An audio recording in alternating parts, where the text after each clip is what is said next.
Everyone, आप सभी का स्वागत है कॉमर्स स्पॉटलाइट में। मैं आयुषी आज आपके सामने आई हूँ एक वीडियो को लेके। कुछ चीज़ें हैं जो फिगर आउट करेंगे। जैसा कि आप सभी जानते हैं कि रिजल्ट आया हमारा और हम रिजल्ट को सेलिब्रेट कर रहे हैं, बट एक चीज़ जो हमारे सामने हुई वो ये थी कि जो रिजल्ट आया उसमें कट ऑफ बहुत ज़्यादा हाई गई। जो अक्सर हमारी कट ऑफ नेट के लिए जाती है ना, वो जो है PhD स्कोर के लिए रही। जो JRF के लिए होती है वो हमारी नेट के लिए रही, और JRF की कट ऑफ बहुत ज़्यादा आसमान छू रही है। हम इस तरीके से बोल सकते हैं जिस तरीके से प्रीवियस ईयर ट्रेंड रहा है उसके बेसिस पे। पेपर 2 शिफ्ट में हुआ। कॉमर्स की अगर मैं बात करूं और भी बहुत पेपर थे, दो शिफ्ट में हुए, एंड सबका जो रिजल्ट है जो एक शिफ्ट में भी हुई है उनका भी रिजल्ट परसेंटाइल और परसेंटेज दोनों में इस बार दिया गया है। तो आपके साथ यहाँ पे मैं कुछ चीज़ें हैं जो शेयर करना चाहती हूँ कि क्या कारण रहे कि क्यों हमारा जो है कट ऑफ बहुत ज़्यादा हाई गया। क्या बच्चे बहुत कम सेलेक्ट हुए हैं, ये कारण है। क्या बच्चे बहुत ज़्यादा अपीयर हुए, वो कारण है। सारी चीज़ों को डिस्कस करेंगे। उससे पहले जान लेते हैं मेरे बारे में। मेरा नाम आयुषी है। आपके लिए पेपर 1 एंड पेपर 2 कॉमर्स की क्लासेस लेके आती हूँ और रेगुलरली आपके लिए जो है क्लासेस चल रही हैं। तो आप लोग जो हैं मुझे फॉलो कर सकते हैं और शाम को 7 बजे आपके लिए क्लासेस रहती हैं। अब बात करते हैं कि किस तरीके से यहाँ पे चीज़ें रही। कट ऑफ जो है वो बहुत ज़्यादा हाई क्यों रही, और जो हमारा पेपर हुआ था 2 शिफ्ट में, शिफ्ट 1 एंड शिफ्ट 2, तो वहाँ पे भी हमारे नंबर कम ज़्यादा होते हुए हमें दिखाई दे रहे हैं। तो जो शिफ्ट 1 वाले बच्चे हैं उनके मार्क्स बढ़े, जो शिफ्ट 2 वाले बच्चे हैं उनके मार्क्स कम हुए। ऐसा क्यों हुआ? तो यहाँ पे अगर मैं आपको रिजल्ट दिखाऊं तो आप देख सकते हो कॉमर्स का ये जो रिजल्ट है, UR कैटेगरी में OBC, EWS, SC, ST, then PWD की डिफरेंट कैटेगरीज हैं, और यहाँ पे कितने लोगों का सिलेक्शन हुआ है वो भी है। ओवरऑल अगर मैं बात करूं तो बच्चे जिन्होंने एग्जामिनेशन के लिए अप्लाई किया था वो लगभग 11 लाख थे। 8 से 9 लाख बच्चों ने अपीयर किया, एंड उसमें से जो है 53,000 बच्चे हैं लगभग जिनका नेट हुआ, और 5,000 से भी कम बच्चे हैं जिनका JRF हुआ है। तो ये स्टैट आप देख ही सकते हो। अगर मैं ओवरऑल स्टैट की बात करूं तो 5,000 बच्चे हैं जिनका केवल JRF हुआ है आउट ऑफ 8 to 9 lakhs। तो बहुत कम बच्चे हैं जिनका सिलेक्शन होता है, ये बात बिल्कुल सही है। और अगर मैं बात करूं कॉमर्स में, तो कॉमर्स में लगभग 85,000 बच्चे हैं, 90,000 बच्चे जिन्होंने लगभग अप्लाई किया था, और अपीयर जो हुए हैं वो हुए हैं 59,282। एंड इनमें से UR कैटेगरी की अगर मैं बात करूं तो 109 मेरे पास JRF हैं, 84 मेरे पास OBC कैटेगरी से यहाँ पे जो है JRF हैं। SC, ST, EWS की अगर हम बात करें तो यहाँ पे आप देख सकते हो कि कितने कम ही बच्चे हैं जिन्होंने सिलेक्शन लिया है। यहाँ पे आप देख सकते हैं EWS कैटेगरी में 32 बच्चे हैं, SC में 34 बच्चे हैं, ठीक है, और ST में केवल 13 बच्चे हैं। तो यहाँ पे इस तरीके से JRF सिलेक्शन हुआ है। और PWD कैटेगरी में बहुत सारी कैटेगरीज होती हैं, कुछ 10-15 बच्चे हैं जिन्होंने JRF लिया है। तो ये टोटल JRF हैं जो हमारे इस बार देखने को हमें मिले लगभग 60,000 बच्चों में से। तो ऐसा तो नहीं था कि मैम पिछली बार तो सिर्फ UR कैटेगरी में 84 स्टूडेंट्स का ही JRF हुआ था, तो उससे तो ज़्यादा है। बट बच्चे जो हैं वो बहुत ज़्यादा अपीयर हुए हैं। पिछली बार भी ज़्यादा थे, पिछली बार लगभग 40-45 हज़ार थे, इस बार जो है 60,000 के करीब है। पिछली बार 40 से 50,000 के करीब थे, मेरे को एग्जैक्ट फिगर याद नहीं आ रही, बट हाँ लगभग 50,000 बच्चे थे जो अपीयर हुए थे। तो उनके मुकाबले तो यहाँ पे जो है सेम प्रोपोर्शन ही है। तो यहाँ पे अब मेरे पास एक कैटेगरी तो नहीं थी, मेरे पास 3 कैटेगरीज हैं, और 3 कैटेगरीज में हमारे पास जो है ओनली JRF है, हमारे पास ओनली नेट है, एंड हमारे पास जो है उसके बाद हमारे पास ओनली PhD भी है। तो ये कैटेगरीज हैं जो हमारे सामने हमें देखने को मिली थी। एक बहुत बढ़िया रीज़न मैं आपको बताऊं कि JRF की जो कट ऑफ है वो हाई क्यों गई है, वो ये है कि यहाँ पे जो है PhD स्कोर काफ़ी बच्चों को दे दिया गया है। हम अक्सर ये बात करते थे कि जो रिज़ल्ट है वो बहुत कम दिया जा रहा है, NTA सही नहीं कर रहा है हमारे साथ। उन्होंने अभी भी वैसा ही किया है ना, ज़्यादा कम बच्चे नहीं किए, प्रोपोर्शनेटली उतने ही है जितने हमेशा होते थे। बट एक चीज़ जो इन्होंने यहाँ पे की है, ये क्या हो गया, एक चीज़ जो इन्होंने यहाँ पे की वो क्या चीज़ की, उसको यहाँ पे थोड़ा सा जो है समझने की ज़रूरत है। और वो चीज़ ये रही कि इन्होंने PhD वाली कैटेगरी बना दी, आउट ऑफ नोवेयर बीच में PhD को ले आए, एंड बहुत सारे बच्चे आप देख सकते हो 3056 UR कैटेगरी से बच्चे हैं जिनको अगर ये 50 बच्चे जेआरएफ में दे देते, 100 बच्चे नेट में दे देते, बच्चे खुश थे। 150 बच्चों को इन्होंने रोक लिया नेट जेआरएफ होने से और 3056 बच्चों को बोल दिया कि आप पीएचडी में एडमिशन ले सकते हो। ये चीज यहाँ पे की गई है। तो ये थोड़ा सा स्मार्ट मूव एनटीए ने अपनी साइड से किया है कि 50 से 100 बच्चों का हम जेआरएफ रोक लेते हैं ओवरऑल और 500 से 600 बच्चों का हम नेट रोक लेते हैं ओवरऑल, जिससे क्या होगा, असिस्टेंट प्रोफेसर के लिए कम लोग एलिजिबल होंगे एंड जेआरएफ स्टाइपेंड के लिए कम लोग एलिजिबल होंगे and they will be able to manage the fund of the government या कुछ भी XYZ। बट मेरे को ये रीजन लगता है, मैं आपको बिल्कुल सामने बोलूंगी, और बाकी सबको जो है लड़ाई में कंटिन्यू करने देते हैं। ये ओनली पीएचडी का क्या मतलब है? अगर आप सभी को ही दे रहे हो पीएचडी का ऑप्शन, फिर तो वही है कि बहुत सारे बच्चे, क्या इतने बच्चों को आप सिलेक्ट करोगे? नहीं कर पाओगे।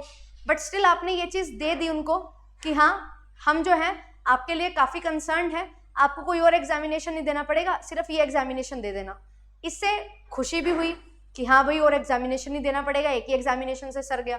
पर यहाँ पे नेट का तो कोई बेनिफिट नहीं मिला ना, तो आपको अलग यूनिवर्सिटी के लिए अलग एग्जामिनेशन देने पड़ते थे, उसके बजाय आपने सिर्फ एक एग्जामिनेशन दे दिया। हाँ एक फायदा हुआ कि आपको 3-4 अगर यूनिवर्सिटी में अप्लाई करना होता था तो 3-4 एग्जाम देने पड़ते थे, अब आपको एक ही देना पड़ा।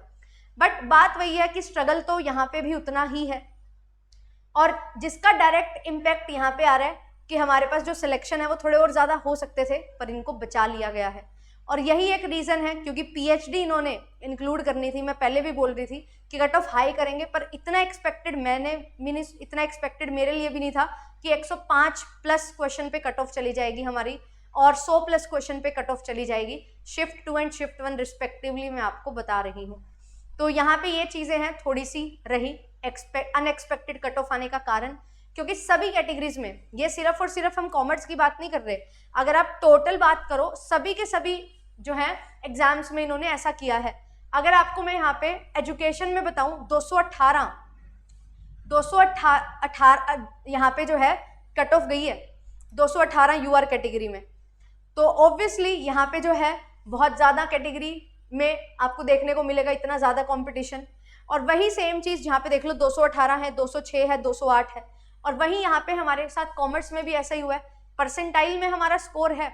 बट अगर मैं क्वेश्चन में बताऊं तो 106 प्लस पे सेकंड कैटेगरी और 100 पे सेकंड शिफ्ट और 100 पे फर्स्ट शिफ्ट, इनका जो है सिलेक्शन हुआ है फॉर जेआरएफ। ऐसे नेट में 10-10 नंबर कम, क्वेश्चंस कम, 20-20 नंबर कम। ऐसे ही जो है हमारे पास ईडब्ल्यूएस की बात करूं तो जहाँ पे जेआरएफ हो जाता था वहाँ पे अभी सिर्फ नेट हुआ है ना। तो यहाँ पे सभी में ही 10-10 क्वेश्चन की इंक्रीमेंट हमें जो है वो देखने को मिला है।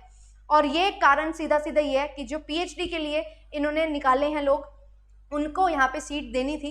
एंड ये एक काइंड ऑफ क्या है, एक लॉलीपॉप है कि बच्चे खुश हो जाएंगे।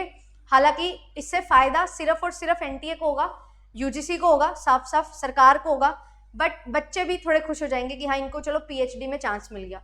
पर एक चीज मैं आपको बोल दूं कि यहाँ पे आपको चांस मिलेगा, पर आपको बहुत compete करना पड़ेगा।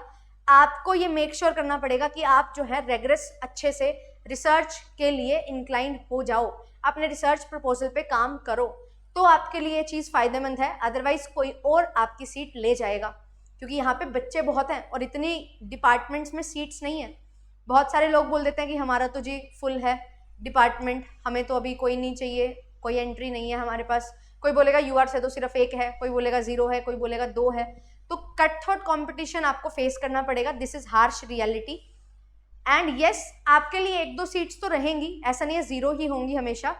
अगर किसी डिपार्टमेंट में सीट्स ही नहीं है वो तो फिर 0 ही करेंगे। एल्स आपके पास सीट्स आएंगी, 1-2 आएंगी। उन 1-2 सीट्स के लिए हर डिपार्टमेंट में आपको फाइट करना पड़ेगा, हर डिफरेंट कॉलेज यूनिवर्सिटी में आपको फाइट करना पड़ेगा। तो मेक श्योर कि आप चीज़ें जल्दी से जल्दी कर लो एंड अपनी तैयारी अच्छे से कर लो। एंड अगर आपको लगता है कि नहीं अभी तो मुझे यहाँ पे नहीं रुकना है, मुझे तो आगे जेआरएफ करना ही है, नेट करना ही है, तो आपको तैयारी कर देनी चाहिए। जितना जल्दी आप तैयारी करोगे उतना आपके लिए बेटर रहेगा। प्रिपरेशन स्टार्ट कर दो, प्रिपरेशन को बिल्कुल भी मत छोड़ो, है ना। आपको बहुत सारी चीज़ें बताई जाएंगी, दिखाई जाएंगी, पर मैं आपको ये बोलूँगी आपके पास चैनल है, आप खुद जाके देख लो क्या मैंने पढ़ाया है और उसमें से कितना आया है। और बिल्कुल आप कमेंट्स में जो बच्चे बोल रहे हैं कि आपका पढ़ाया हुआ आया, उनसे बात कर लो। मैंने किसी को बोल नहीं रखा कि आपने अच्छी अच्छी बातें करनी है, और ना मैं कभी बोलूंगी। आप रो इन्फॉर्मेशन निकाल सकते हो, और इस चैनल को देख सकते हो कितनी अच्छे से मेहनत कर रखी है, दिन रात एक करके इस चैनल को बना रखा है। और इतना कंटेंट जितना आपको कहीं पेड में नहीं मिलता, ये बच्चे बोलते हैं मैम इतना तो पेड में भी नहीं मिलता, वो हम क्यों दे रहे हैं? क्योंकि देयर आर स्टूडेंट्स जिनको नीड है।